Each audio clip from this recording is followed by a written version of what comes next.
Okay, we got stealth in video games from your boy, Nakey Jakey. Stealth. The art of being completely undetected. As if you were never even there. Knock, knock. What was that noise? Me!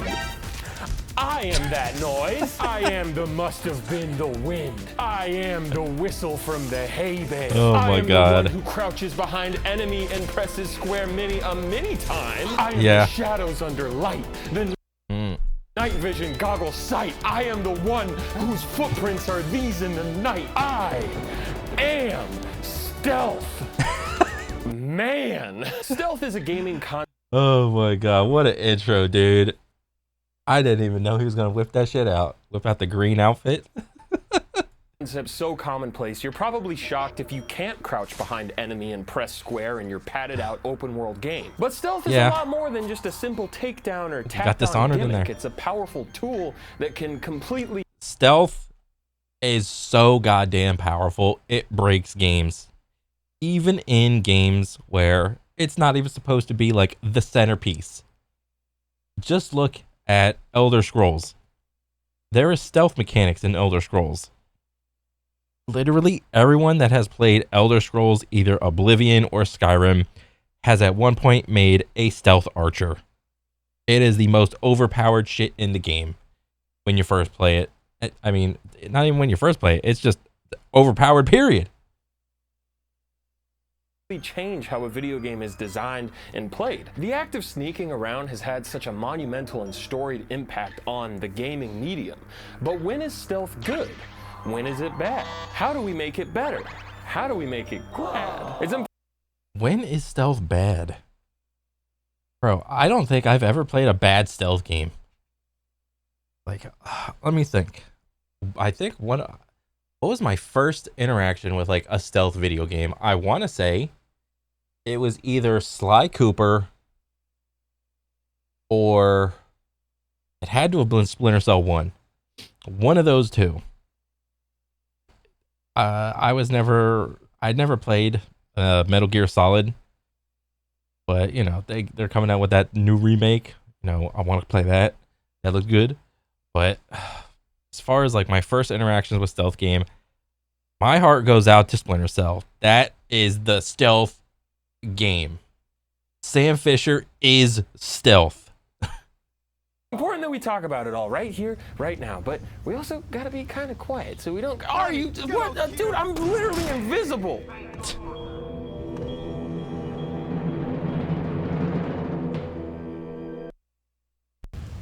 Okay. And of course, what game do you think he's opening up with? Splinter Cell. Because Splinter Cell is fucking goated, and I don't know why Ubisoft hasn't done yet another remake to the follow-up. What was the last Splinter Cell game? Was it Blacklist? No, that was like Splinter Cell 4 or something. There was like another one where you could like beat a level either like completely non-lethal, like loud. You could stealth, but you kill everybody. And then the one in the middle, which was like just beat it, where you could like kind of be loud and kind of be stealthy.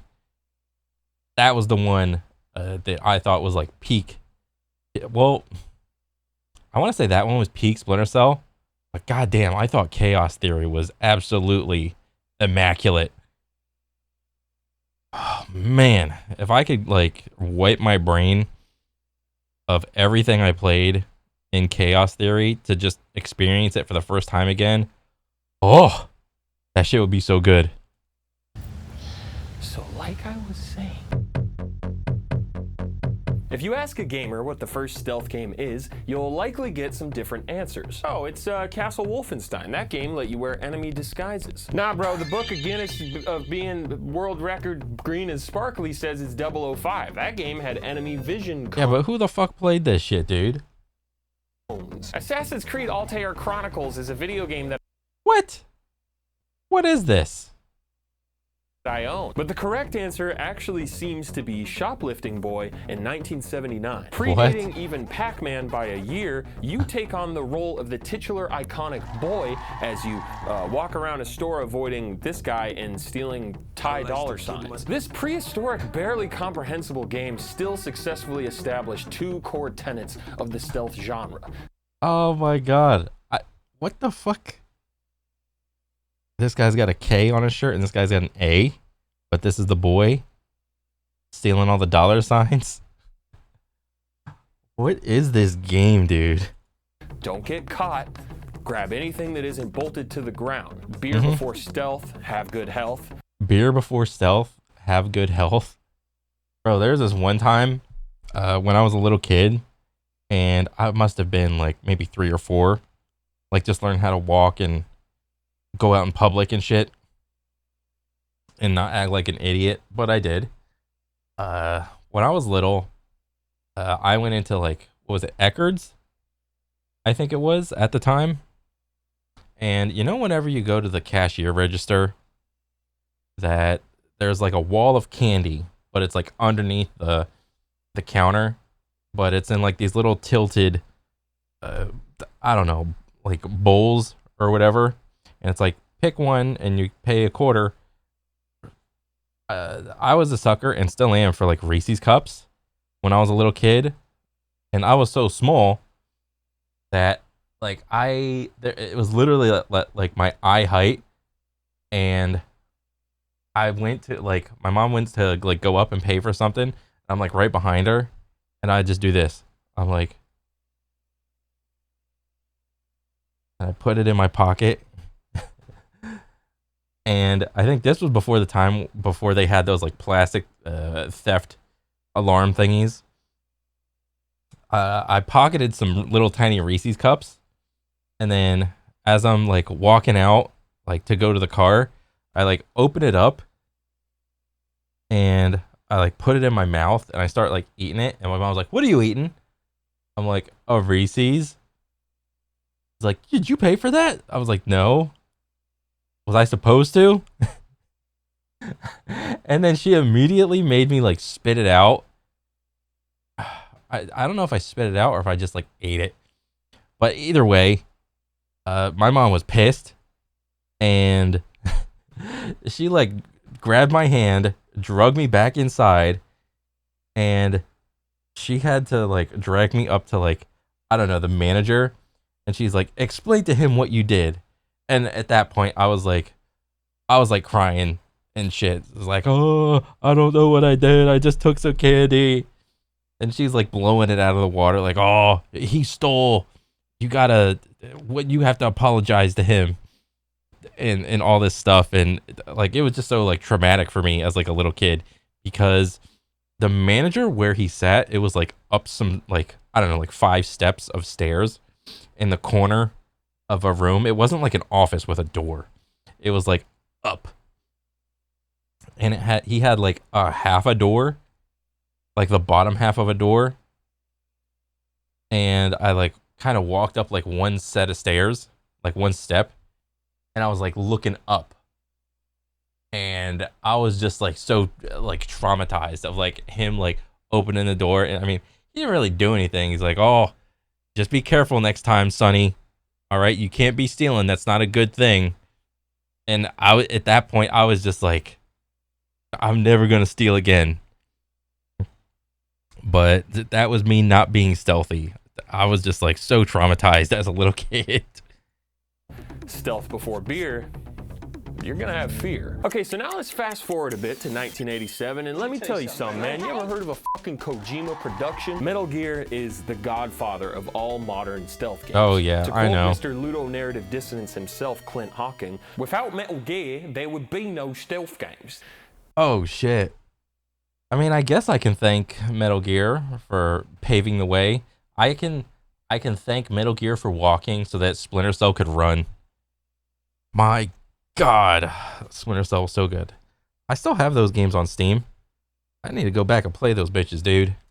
I don't think he's He's not British. More so than any game before, Metal Gear solidified stealth as its own genre. A lot of games at this point had mostly been about conflict. Shoot everything on the screen with your big gun. Holy shit, you're huge. But Metal Gear said, you're not some super soldier with infinite ammo. You're a fragile little snake, and you actually want to avoid combat as much as possible. Quietly dispatch guards. Acquire gadgets like suppressors to use guns without alerting everyone. Metal Gear was originally supposed to be a combat-heavy shooter, but because the MSX couldn't have all these bullets and enemies on screen at once, Kojima, in a stroke of genius, utilized his limitations and realized the power of disempowerment. And remember that word, write it down, because it's very important to me in my invisible body. My man is horny as hell, and this is not how humans talk, but man, I so deeply cherish him and his productions, okay? Don't forget, they're his productions, okay? Now let's fast forward a bit to the most important year for stealth games, and maybe just all video games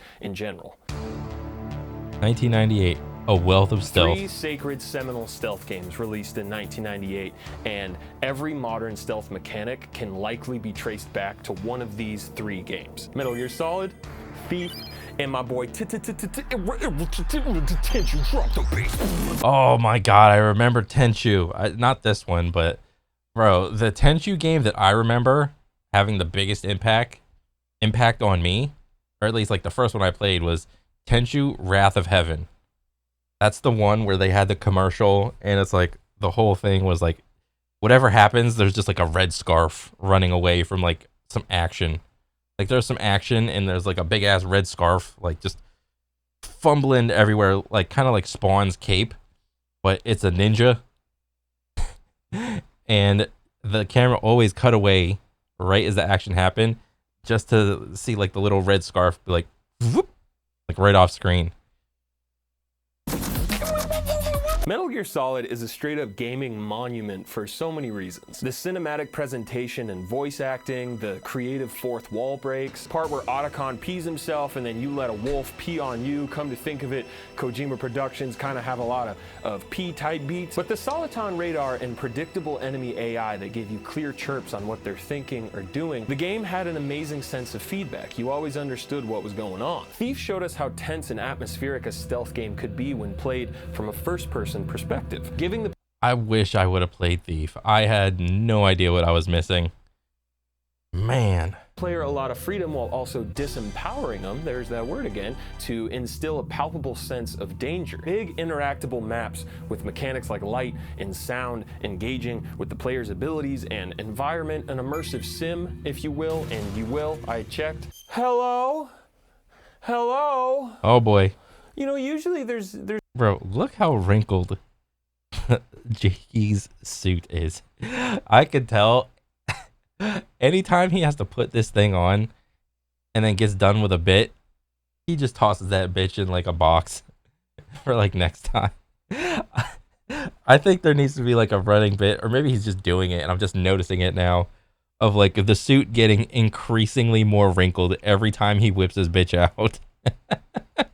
There's like a guy that I yell at, but I don't see where the heck you get off to. Hi, I'm Jakey, and Jakey, attorneys at law. As an extremely successful, sexy lawyer, I live a very fast-paced, busy lifestyle. A lifestyle that makes it very easy for me to forget that I need to eat food, and then it's too late, and I'm hangry, and I'm screaming at my clients. Go to jail, it's a state overrule. Factor's meal planning and delivery of meals right to my doorstep is a lifesaver and keeps me from being disbarred. Because the second I realize I'm starting to go sicko mode, I can have a fresh, never frozen, delicious meal prepared in 2 minutes. And not just any meal. Chef-crafted, dietitian-approved meals that I don't even need to leave my enclosure to get because they send them to me every week in a box. Modern shipping is a marvel. Factor has a variety of over 35 meals to choose from, with options like keto, calorie smart, vegan, and bro, if I was literally just made of money, I would probably do this because goddamn. and more. Before Factor, I would often fall into the trap of just ordering food through an overpriced delivery app with a bunch of stupid fees because my hangry desperation would set in. Not only is Factor cheaper, but it helps me stick to a more balanced diet because it takes all the guesswork out of clean eating, so I'm not just filling my body with random mid-tier loot. Head to factor75.com or click the link below and use code NAKI50 to get 50% off your first box and 20% off your next month of orders. That's code NAKI50 at factor75.com to get 50% off your first box and 20% off your next month of orders. Yes, chef. Thank you, chef. Thank you to Factor for sponsoring this video. And now let's get back to trying to find out where the heck that guy went off to. Oh, wait, hold on a second. I think I see him. I think I see him right there. Whoa, oh, he's kind of. Oh Jesus! You're kind of coming at me fast. Slow down! Slow down! Ah! Drop the bass. Yes. Oh my God. Tenchu gives you nightmares if you watch your brother play it at a young age. Oh yeah. Prioritized freedom of. Okay, I didn't play this Tenchu. Like I said, I played Tenchu Wrath of Heaven, and it was unnerving, dude. Like the bad guys in that shit were like kind of demonic and kind of humanoid. And I'm not really sure if this was supposed to be like kind of like a scary horror game, but I remember playing Splinter Cell and even Hitman. I was never really afraid of shit that was like happening in that game. But whenever I played Tenchu, just like going up and like trying to stealth assassinate, kill these like monsters, it was kind of scary. Movement within a 3D stealth sandbox, letting the player parkour across rooftops and do flashy, cool, big sword press square behind enemy sword moves. That sounds a little bit familiar. Scratch his head. Fucks. Okay, yeah. History lesson is over, but let me ask you something, man. What's gonna happen when an enemy... Oh my God! I'm literally a phantom menace! Consistency and feedback. Getting caught in a stealth game never feels good, but it especially doesn't feel good if you don't fully understand why or how you got caught. It doesn't matter if the rules are unrealistic, it matters if they're consistently unrealistic. I don't care if the enemy AI is dumb as hell, that's fine. I care if they're consistently dumb as hell in a way that I can predict and manipulate. Do guards look up? Do guards... Oh, whipping out the Batman. Oh my God, that's actually an actually good example of a crazy ass good stealth game. Oh man. And even Assassin's Creed. I think there's like different types of stealth that each like game can offer.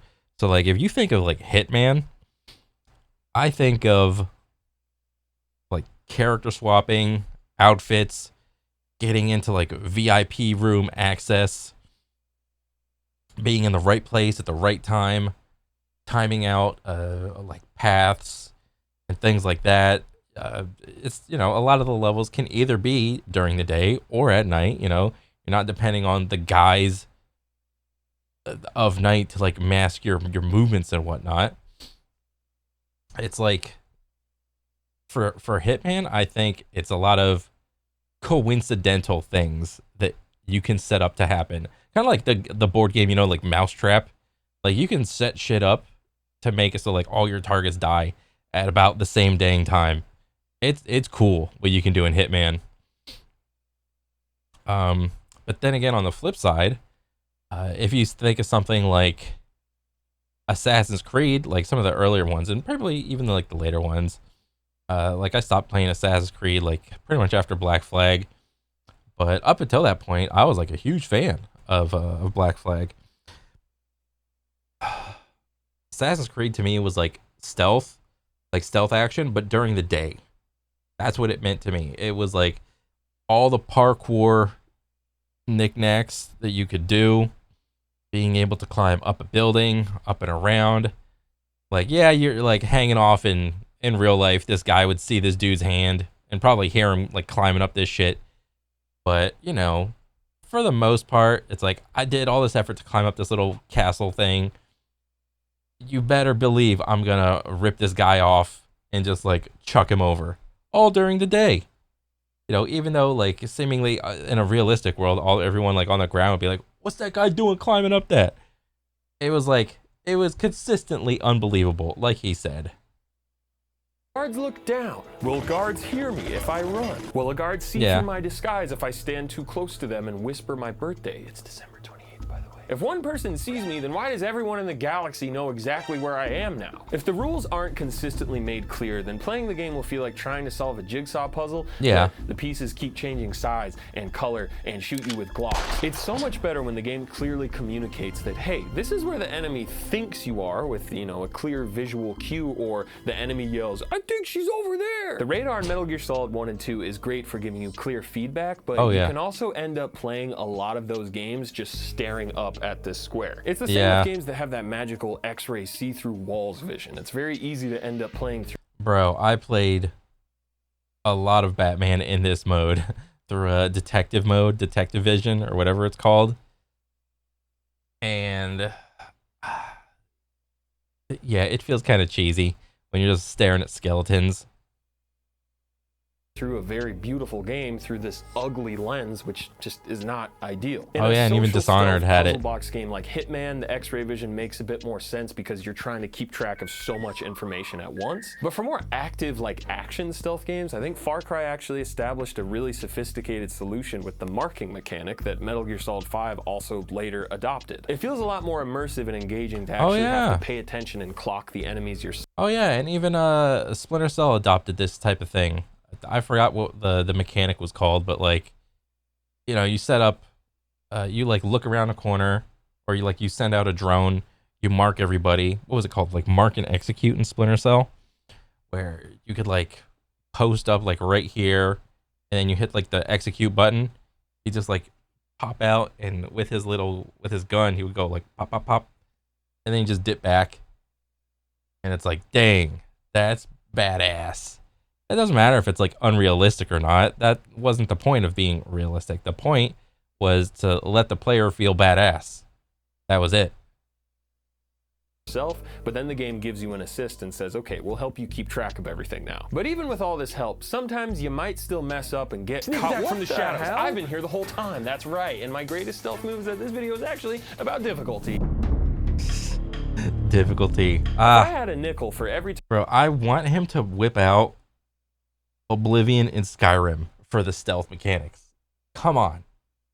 Time I talked about Anthony Birch on this channel, I think I'd have 3 of the nickels. It's not my fault, okay? If MFs like him and Ego Raptor didn't make videos like this, MFs like me would probably be working at Chili's right now. And I'd be wearing fucking Altair's robes too, talking about, oh, you want a refill? Boom! Anthony has a great video on difficulty where he talks about Metal Gear Solid 3 and how playing on the highest difficulty of Extreme actually forced him to play a stealth game like a stealth game. AKA, usually when you get caught in Snake Eater, you can pretty easily just CQC everyone and run to the exit. But on Extreme, you die a lot faster, so you can't as easily just brute force your way through. This one simple change forced him to actually utilize all of the different Kojima productions at his disposal and improvise creative stealth solutions. And this right here, that's pretty this cool. holy union of stealth and difficulty with a side piece of improv is incredible to experience, but unfortunately not always the default experience. Ghost.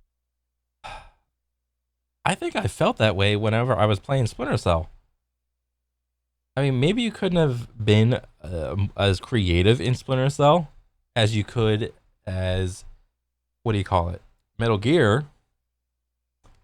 But god dang it, it did a pretty good, like good enough job with all the gadgets and shit that you got. Oh.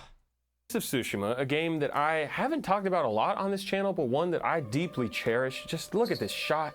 Yeah, that's gonna pump the gas, all right. Playing on normal difficulty the first time, I had zero issue just sprinting into combat all of the time. And as great as the combat is, Ghost, being a disciple of Drop the Bass Tenchu, it also has a lot of flashy, fluid, stealth ninja stuff. Parkour, grapple hook, chain assassination, kunai, flute, songs, bow to your sensei. But like, you don't really need to use any of that stuff. On lethal difficulty though, it's a completely different situation. The enemies now kill you in like 1 to 2 hits, but also you kill them in like 1 to 2 hits. The kunai goes from being a fun, cute little toy to an essential difference between life and death. A Oh, smoke bomb shit. isn't just a cool move, it is the key to surviving an onslaught of enemies. Every technique point spent can drastically change your chances of survival. This That's kind pretty of cool. increase in difficulty is the right kind of increase in difficulty. So I've watched a couple videos on difficulty, and a lot of games usually get them wrong. Simply because the developers' default mode of either increase or decrease difficulty is simply either increase or decrease health and increase or decrease damage. That's it. The only reason this works for stealth games is because the core functionality of stealth mechanics is to make you either completely avoid combat or use some sort of gadget to like just absolutely overwhelm your target. And it's for that reason I think that the lazy way of increasing and decreasing difficulty via like just up health, and up damage, these are the only type of games where that is actually like the thing that you do and it feels good. You do that in any other type of game where you just increase health, increase damage, and it's a crapshoot on whether or not it feels good or bad. I mean, like any shooting game, it's like, it doesn't feel that good. Like maybe like in a Souls-like, that could feel good, or maybe not so much, or like I don't know, any type of combat game where it's just increase health, increase damage, it never really feels that good because the bosses or enemies just end up feeling like damage sponges essentially. And where the boss takes a bunch of damage and it seems seemingly insurmountable and the bosses do a shitload more damage, it seems like the odds are simply stacked against you. When the boss can seemingly just like one or two shot you, and it takes a boss like quite a few hits to like just die. But it seems like the stealth genre is the only one where the lazy way of increase health, increase damage is about the only thing it works in. Difficulty, not just for stealth games, but for all games in general. Don't just make the enemies spongier with way more health. Raise the stakes in a way that pushes the player toward using all of the tools in their tool belt. Oh. And for most stealth games... Oh, now you're just using Doom as an example. I mean, literally the enemies force the Doom Slayer to do certain things that he wouldn't normally do, or at least the player. That magic word, say it with me, you wrote it down, is disempowerment. You're much more likely to utilize stealth in Sekiro for these exact reasons. Everything will kill the S word out of you if you don't. The S word is sword. One of the greatest stealth levels ever. Oh, he's gonna whip out the Call of Duty sniper mission stealth level. Fuck yeah. Oh my god. This is badass. And I agree with him 100%. This is peak like iconic stealth for like modern times. Bro, even it doesn't really matter like what difficulty you play this level on. The intention for this level is to make it so that if you get spotted, you just die. That is the intention. Yeah. 100%. This is like a goated ass level. All gillied up in Call of Duty 4 has extremely punishing combat if you get caught because, yeah, you are severely outnumbered, motherfucker. Sneak around. Improvised combat. Dang, okay, I guess I need to run away and hide in this thing. What is this called? Getting caught sucks, but it doesn't always mean the fun part has to be over. In games like Far Cry, Metal Gear Solid 5, the Last of Us games, gameplay can exist in this constant flow between stealth and combat, leading to some really great improv moments where you're just doing whatever you can to survive. This is why the Last of Us games on survival difficulty have amazing stealth gameplay, and it actually feels like the way the game is meant to be played, the way that you're, trying to negotiate which resources you're gonna use because there's actual stakes. And it's the same thing with multiplayer stealth. stealth. Some of the most thrilling stealth moments in gaming can actually be found in online games. And I don't just mean Ass Creed or Splinter Cell or Metal Gear Online, as great as those multiplayer modes are. In a battle royale, you're literally scrambling to survive using anything that you can find. Whether it's a bush in Fortnite or a ghillie suit in PUBG, playing stealthily can hold a huge advantage. Thinking on your That's crazy. The dude just sitting there in the bushes.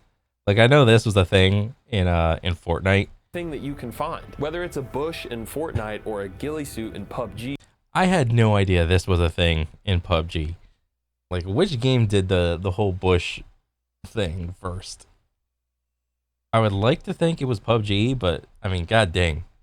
This is funny as hell. And even in a lot of other games where stealth isn't like the main thing, it is simply like awareness of where your enemies actually are, which could fall under the guise or under the umbrella of stealth. That, you know, contributes to like a certain aspect in battle royales. So it's not like completely void from like combat based games. Playing stealthily can hold a huge advantage. Thinking on your feet to trick actual other human players and prop hunt is full-on yes and improv. But as great as those improvised moments are, sometimes stealth games will actually push the player away from improvising, whether they mean to or not. Yeah, if the player's a bitch. Oftentimes, a stealth game can make the player feel inclined to reload a save after getting caught. The Dishonored series yeah, I have done that. I have save scummed a good amount of Splinter Cell levels. is a really interesting example. I've enjoyed playing Dishonored the most after cranking up the difficulty to at least hard so that the combat has higher stakes, cough cough disempowerment cough, but Dishonored also lets you save whenever you want. And at the end of every level you also get this rating screen, which shows how many people saw you and how many people you killed, which changes your chaos rating, which then changes the story. Don't get me wrong, I think Dishonored really does want you to be able to play however you want. And I think it's a common misconception that a high chaos run is the bad ending and a low chaos run is a good ending. It's not good or bad, they're just different. But I do think that when you frame it in these terms and you have a rating screen paired with the ability to save scum, it might subconsciously push a player toward a playstyle that's, oh shit, I got caught and I killed someone, okay, time. Yeah, I mean, that is a thing when you start to implement different types of endings, as in like what do you call it? A binaural, I don't know, like a good ending, bad ending, good guy, bad guy. Like one of the things, I mean, I don't really see that in Dishonored, but like usually if a game has like some sort of like good ending, bad ending thing, usually if most players only play a game once, most players will only play a game and do the good guy path. And if the perception of the player in Dishonored is that the good guy path is the stealth path and you get like a ton of good ass shit from doing the stealth things, well then yes, I think I would agree with him. And then the whole high chaos thing being and if what I was getting at was like, if developers know that most players are going to choose like the good ending upon like only playing the game once, they're not going to put as much effort into the bad side, the bad ending. Or I don't know, in this case, high chaos, because they simply perceive that you don't get as much power or I don't know, rating from doing the high chaos run. Granted, it'll probably be just like a different ending, and he's trying to say like it's not like a good or a bad, it's just different type of thing. But if that's the perception that players get from playing the game, then like he said, players are gonna advocate for themselves in the best way they can, and they're gonna just do the good ending. Time to reload the save. But I find it's so much more liberating to just let things play out and see what emergent gameplay can happen. The new Hitman games have the same thing. Amazing, complex stealth sandboxes that subtly discourage the player from experiencing emergent gameplay moments because, oh no, my rating at the end will be bad if I do this fun thing, so better just reload the save. And all of this, like, I mean, this entire video was really just an excuse so I could say the following thing.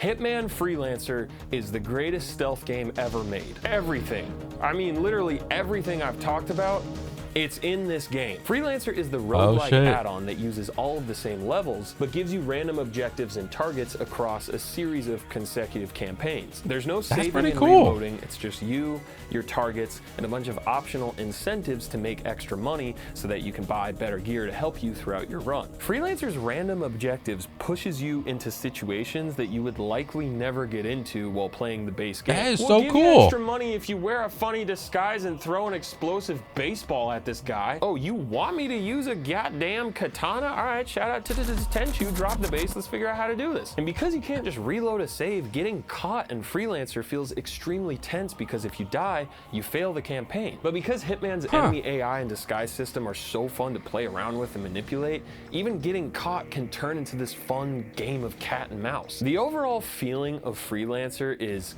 who gives a shit about a rating? Just get the job done however possible. Freelancer is like a goddamn comedy club with how much improv is going on. All right, that is so cool. I'll have to give that game a try. What did we learn today? A, I am invisible, and there is unfortunately no cure for that. B, disempowerment is a very powerful tool in gaming. C, emergent gameplay featuring improvised creative stealth solutions will always bang. And D, Kojima Productions are in fact productions by Hideo Kojima. Thank you so much for watching my video. What are some of your favorite stealth games? I'm realizing right now that I literally didn't really talk about like horror stealth games after mentioning that Thief was like started. I mean, shit, you could talk about Alien Isolation. That's essentially like a stealth game. I'm still pissed you didn't talk about fucking Skyrim or Oblivion, even though those are like kind of like cheap stealth mechanics, whatever. Bro, Stealth Archer, come on. First person horror, and there's like Alien Isolation, Resident Evil, and all that stuff. Go watch a YouTuber play Amnesia. I don't know. Yeah, what are some of your favorite stealth games? Put them down in the chat. I was about to say, what are you wearing? That's weird. Don't comment that. No. What's your favorite pattern of camo? And why is it teal? See you next time. Oh my god. Bro, just like watching this video just makes me want to go play Splinter Cell again. Man, I don't know. For some reason, I mean, shit, you could even talk about what do you call it? The it's a zombie game. Resident Evil 7, the one with Lady Dimitrescu. Some of these like Resident Evil games are kind of stealth-like. I don't know. Whenever I play a stealth game, I just feel really immersed in the game. I don't know, probably more so than like any like Call of Duty campaign or something like that. Even though I like the Call of Duty campaigns for the most part, I don't know. There's just something about waiting and watching someone like in the shadows, waiting to like just jump on him and kill him or something. It just is I don't know, it adds a little bit of tension to like a moment of a scene or something like that. It's I don't know, I think it's really cool. And like I'm trying to think, have there been a lot of like any recent stealth games that have just came out recently? I can't really think of any, to be honest. A lot of the good ones are just simply like in the past, and I don't know, maybe developers don't think there's a lot of good room to improve in the stealth genre. But I don't know, we'll see. Maybe Splinter Cell will get revived one day. Who knows? But overall, good ass video. It just sparked my interest into playing Splinter Cell again. But yeah, good stuff. Good to see Naked Jakey making more videos, and I want to see more. But yeah, that's pretty much it for me. I'll catch you guys on the next one. All right, later.